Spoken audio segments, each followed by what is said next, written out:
In this video, I'm going to show you some effective exercises that you can use to help rehab a torn meniscus without surgery.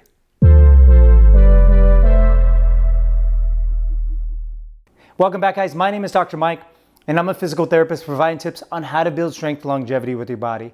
Now, if you're someone that has experienced a torn meniscus, you know that you're probably experiencing some pain along the inside of the knee or even on the outside of the knee, depending on where the tear happened, as well as some lack of range of motion and some stiffness, which then results in your inability to use the knee, putting pressure on the knee and performing exercises.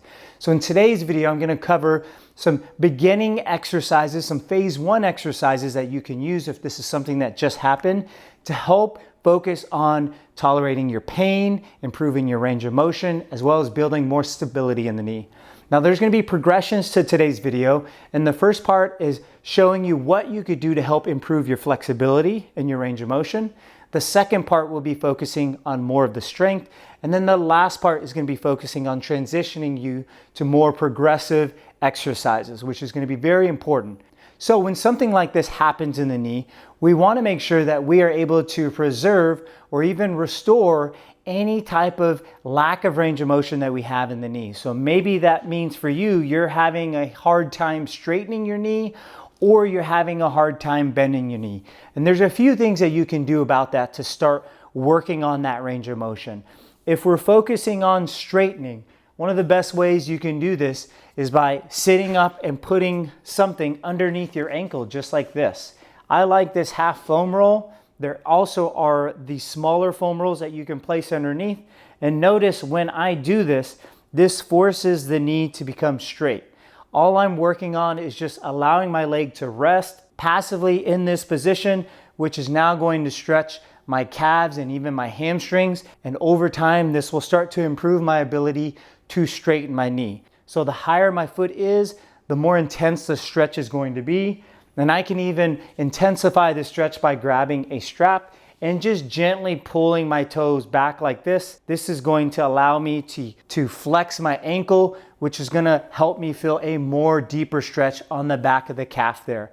That can be a great way to help restore that knee extension, your ability to extend your knee, okay? The second piece of range of motion deals with improving flexion, your ability to bend your knee. And this might be something maybe you're struggling more with today. So what you can focus on is if we have some sort of yoga strap, what you can do is wrap it around your foot like this. And what you're going to do, kind of like similar to what I do with a lot of my patients that have knee replacement, is we do a heel slide, and we say with the strap because this allows me to passively move the knee further and tolerate a little more bend in the knee. If you tried to actively do it on your own, it's going to be very difficult, and we're okay with using a strap to allow you to go a little further. One thing that's also key with this heel slide is let's go ahead and slightly turn the foot inward, because that's going to allow the foot and the knee to naturally bend as it's supposed to. So heel slides, when you're performing this exercise, you can do about 10 repetitions where you're sliding, and each time you're trying to get the knee as high as you can tolerate with bending that knee. If you don't have a yoga strap, you can always try using your hands as well. And then at the very end, if you feel comfortable, you can really start to work on that bending using your own hands, and that can be extremely helpful for you. After we've addressed the range of motion in the knee with focusing on both straightening and then focusing on bending, it's important that we start to activate a lot of the muscles of the knee, and most specifically, we're talking about the hamstrings, the quadriceps. These are all the muscles that wrap around and provide stability to the knee. And so the first thing we're going to do just to get some activation and training for the knee is by working on a quad set or isometric set. And all I'm trying to do is I'm trying to tighten up my thigh by squeezing, and I'm trying to hold for about 5 seconds. In the beginning, you might feel that this is very difficult. You'll feel some shaking, and you'll feel like, man, this is very difficult to contract. But that's the reason why we work on this, because if you're experiencing any pain in the knee in this area, it's going to immediately shut off a lot of those muscles in the knee. And so we're trying to retrain those muscles, retrain the brain that, hey, I can continue to use those muscles for stability for the knee.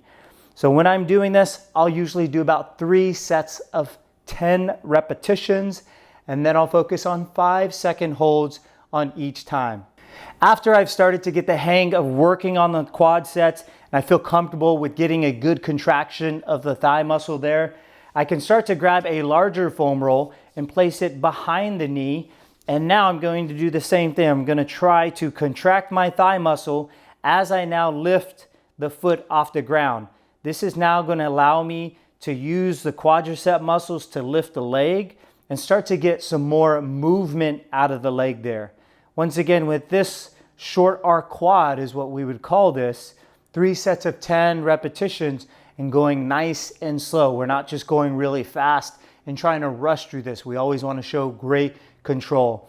Now, obviously these are very good exercises to do sitting up, but as you tolerate more, then we can progress you to more of a closed chain exercise, which means now we're going to bring that foot in contact with the ground, which is going to be very functional for us and help us for strengthening. So as I'm laying on the ground with my left knee, all I'm trying to do is post it up and I'm digging my toes into the ground. When I do this, you're going to realize that the front of the thigh there, the quadricep, is really activating and tightening up. It's almost as if you're in a plank, but now my stomach and my upper body is supported on the ground, and it really allows me to work on what we call that terminal knee extension. All I'm doing is digging my toes into the ground, straightening the knee out, and then relaxing. So I'll do about 3 sets of 10 there. And if you do it right, what you should feel is some burning on the front of the thigh, which is working your quadricep muscle. So now that we've given you some exercises to address the range of motion, as well as working on initiating and tightening up those muscles of the leg, now we're going to focus on providing some more advanced exercise that you can start to incorporate, because we know that it's not just important to focus on the muscles of the knee, but also the whole kinetic chain. So muscles of the ankle, muscles of the hip, these all incorporate and tie into helping the knee be strong. And so what you're going to do is the next exercise, we're going to lie on our back and we're going to focus on isometric holds for many of these exercises here. You're going to go up in this bridge position where our hands are down on the ground. I'm going to have my heels as close as I can to my bottom if you can. And what you're going to do is you're going to dig those heels into the ground, tighten up your abdominals, really squeeze and build tension through your abs, and you're going to lift up. The goal here is seeing if you can hold for about 20 seconds at a time. Holding here is going to help you develop strength and stability. Once you hold for 20 seconds, then you're going to lower back down. You're going to notice that my hips are not fully rising all the way to the top, because when you're just starting off with this, you're going to feel very apprehensive and you're going to feel stiff. But as you get more comfortable, you can start to try to get your hips higher and higher to the ceiling, maintaining that hip extension, holding for 20 seconds. And if you do about 4 or 5 reps of 20-second holds there, that is going to be a great exercise to help build the hamstrings as well as the calf muscles as well. Okay, then we're going to move on to our side plank position. We cannot forget how important the core muscles will be for hip, knee, and ankle stability. So one of the best ways we can do that is by working on a modified side plank. So all you're going to do is you're going to prop yourself up in this plank position and you're going to hold here. Notice I'm trying to push my elbow into the ground and move my hips away here. And if I feel comfortable in this position, I can now do almost like a clam. So I'm going to keep my feet together and I'm going to open up my hips here. When I do this, I'm feeling all of my abdominal muscles working. I'm feeling my lateral glutes working, holding here. And this is going to be great for about 20 seconds at a time, performing about 3 to 4 reps.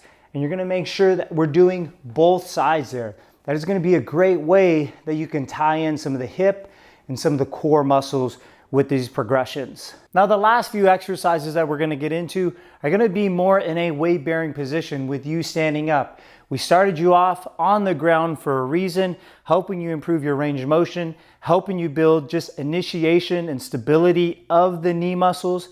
But now that you're starting to tolerate more, we want to get you to more up in a standing position, which is more functional for walking and doing a lot more advanced exercises. So the next exercise we're going to get into is one of my favorites, which is a wall sit. And the reason why this is so valuable is because it also allows us to train isometrically, having our hamstrings and our quads co-contract and work together to keep myself in this position here. If I'm very weak, it's going to be challenging to hold this position, and you might have to often reset and allow yourself to really get in a good position so you're ready for this. Ideally, we want to build up to 4 or 5 reps of around 30 to 40 seconds at a time, and you're going to see this is going to be very intense, and it's going to train your leg muscles really well to help build strength in the knee there. So you'll drop down, preferably trying to get your hips about the same level as your knees if you can. Your feet are flat on the ground, about shoulder width apart. Your hands can just go down at their side, and you're just holding the static position, and you're gonna feel everything in the knees really contracting, trying to prevent you from sinking down too low, and it's gonna really reinforce all that tension in both of the knees there. Once again, you'll hold for about 4 or 5 reps for about 30 to 40 seconds at a time, and make sure you're taking breaks with this because you are going to feel a lot of burning in the legs by now. Moving on to the last exercise, which is going to be helpful for you with these progressions, is a calf raise. And when you perform a calf raise, it's important to remember that that calf muscle behind the leg crosses the knee. So it's also responsible for creating stability in the knee, and that's why we want to train our calves. When you're first starting off, all we're going to focus on is going up on those tippy toes and then coming down nice and controlled. Up on those tippy toes and coming down nice and controlled. As you start to progress forward and you're able to perform 3 sets of 10 successfully with ease and minimal pain, then you can start to add more weight and even add a deficit where you're performing this off of a step or something and your heel is hanging off the edge. This is going to be super helpful to help build strength there in the knee. And then if you're feeling really confident and you feel like you're making some good progressions, you can also see what a single leg would feel like going up on your tippy toe. That will be extremely hard in the beginning, so I'd highly recommend starting off with 2 feet, but then as you progress, you're gonna go to that single leg. There you have it. Those are some effective rehab exercises that you can use after a torn meniscus to help improve your range of motion, strength, and stability. If you want more tips on how to improve your strength and longevity with your body, do me a favor and subscribe below, and I'll see you in the next one.